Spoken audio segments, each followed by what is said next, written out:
Hello everybody, welcome to Totally Tabled. My name is Shaggy, and today I'm doing a full solo playthrough of the Lost Ruins of Arnak. I've got everything set up for the solo game. When playing solo, you set up the board as if you were playing a two-player game, which I've done. We have 2 tokens over here, and I've blocked the second worker placement spot in each of these camp locations. I have my 6 cards. We start with 2 fear cards, 2 funding cards, and 2 exploration cards. Shuffle the deck and draw 5. So I've gotten everything but my 1 fear card. We're competing against a rival expedition, and they get the rest of the 6 explorers, and you create a action deck for them. Their action deck is made up of 10 tiles, and you replace a certain number of green tiles with red tiles in order to increase the difficulty. I've replaced 3 of the green tiles with red tiles, which should be about a medium difficulty, I think. If you don't know how to play, don't worry, I'm going to teach the game as I go, so let's just dive right in. The rival expedition always goes first, and on their turn it's super easy. You just flip the top tile of their action stack and do what it says. This means they want to place a worker onto a spot that's going to get them a tablet. Right now there's only 1 spot that provides tablets, so they take one of their workers and put it on the spot. Now I'm no longer going to be able to go there. And that's it, that's their turn. Now it's our turn. I immediately see something very interesting. Up here on the card row, there is 1 artifact that I am very interested in. This artifact says research with a discount of a ruby. That seems very interesting to me, so I want to find this artifact. Unlike the items where you pay money, for these you have to pay these compass tokens. Now, I need 3, I only started with 1, but that's okay because our hand of cards, these are basically dual use cards. You can use them for the travel symbol that's on top or the special ability that's in the middle.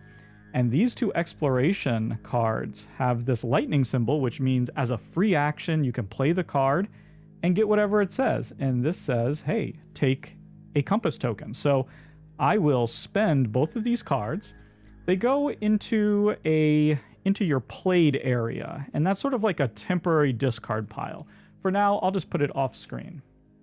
And I get 2 compass tokens. Now I have the 3 compass tokens I need to find this artifact. And when you get an artifact card, you can immediately play its special ability. So I will be able to move up on this research track and pay 1 less ruby. And look at right here. To make this first move up here, I could either go this way and pay a compass and an arrowhead, or go this way and pay a ruby. And so I will. I get to move up for free, and I get this bonus, which is a coin. When you're moving up the research track, your journal can never be further along than your magnifying glass token. So we're going to be moving both of these up. We just have to make sure that this magnifying glass is never behind our journal. And that's it. That was my action. Now I've used this card. It's going to go into my played area. We also immediately refill the artifact. Now for the rival's second turn. This tile means that the rival is going to explore. And the spot that they're going to explore is dictated by that arrow right there. So they're going to explore the rightmost spot in the lowest row. So they're going to take that spot right there. They get to take this token and add it up here. And then we see what they discovered. Looks like a tree fort or something. That is really cool. That goes right there. And it doesn't get a guardian because this is the first round. So if this was the second round and they do an exploration, it's going to get a guardian on it. But this one's just going to be just like that. Now it's back to our turn. We just keep doing this back and forth. They're really fast turns. So I have a little bit of money here, and I have these 2 cards which could get me more money. But I also have my 2 workers.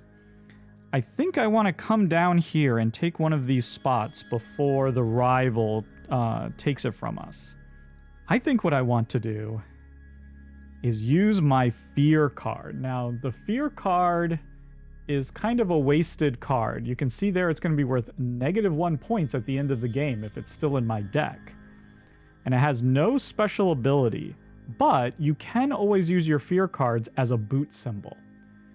And that's what I'm going to do. I'm going to use this for the boot, and that's going to let one of my workers, one of my explorers, go down here.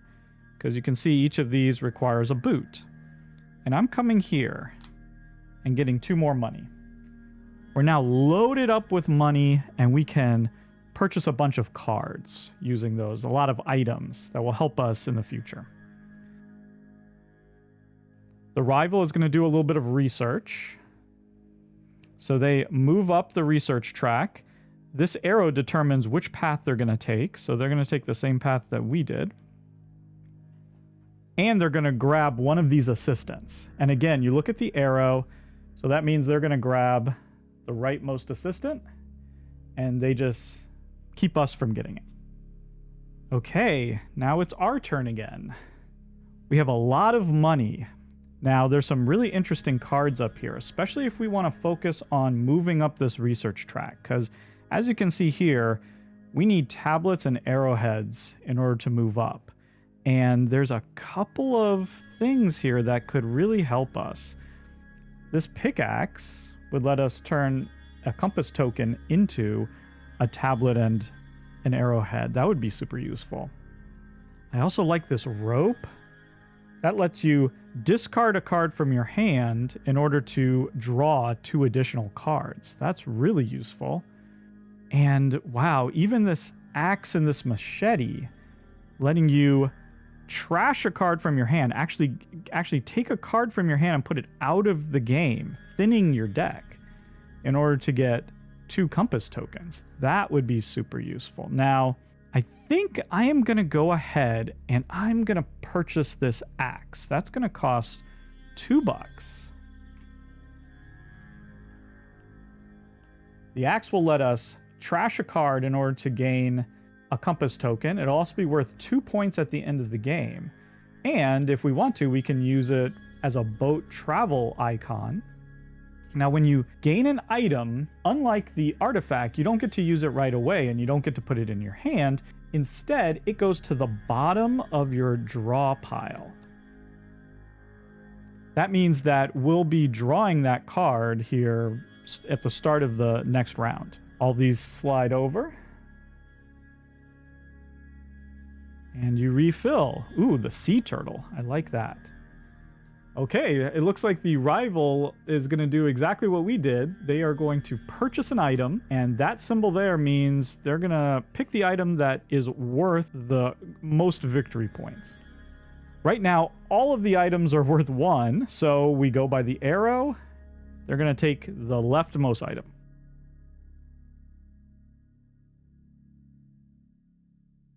The new item that came out is the lantern.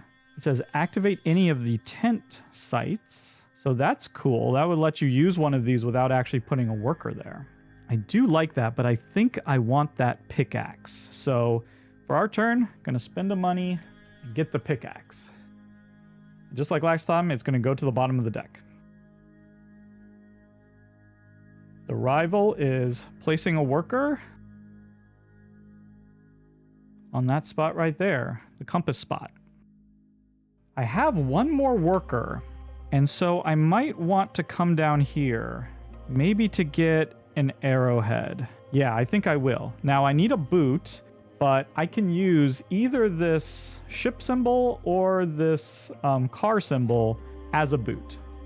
So I will use this card, not for the money, but for the travel symbol, to be able to send my worker there and get an arrowhead.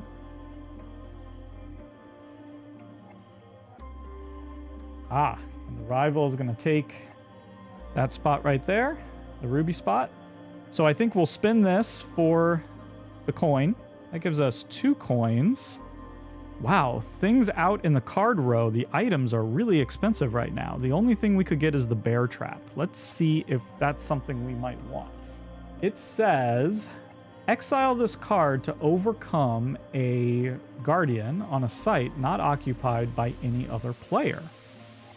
Ooh, I do like that, actually. I will purchase that. So that costs 2. Would be worth a point. Goes to the bottom of the deck. This means that the rival's going to take the artifact. And now we are out of cards. We're out of workers. We're pretty much done. Our round is over, so we're going to pass.